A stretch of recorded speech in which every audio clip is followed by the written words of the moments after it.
Ma'am একটা কথা জিজ্ঞাসা করবো? হ্যাঁ বলো। হাই নাকি? কোথায় শুনেছো?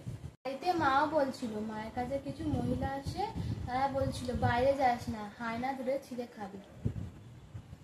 হায়না বলতে একটা বন্য প্রাণী। হ্যাঁ, এখন যেসব হায়না সেগুলো মানুষ খেয়ে খায় না। হ্যাঁ, তুমি যদি এখন কোন এটা বলছো, ও, সেটা তো আমার অতটা জানি। তুমি যদি বন্য প্রাণী বলছো, বন্য প্রাণী হচ্ছে হিংস্র প্রাণী, বাঘের থেকেও হিংস্র। তোমার মা যে হায়নার কথা বলেছে সেটা মানুষের মতনই। হ্যাঁ, কিন্তু তোমার আশেপাশে ঘুরবে, তুমি কিন্তু চিনতে পারবে না। তোমাকে একা পেলে নির্জন জায়গায় নিয়ে গিয়ে তোমাকে ছিঁড়ে খাবে। হ্যাঁ, ওই জন্য এগুলো পশুর সাথে, মানে হায়নার সাথে মানুষের তুলনা করেছে।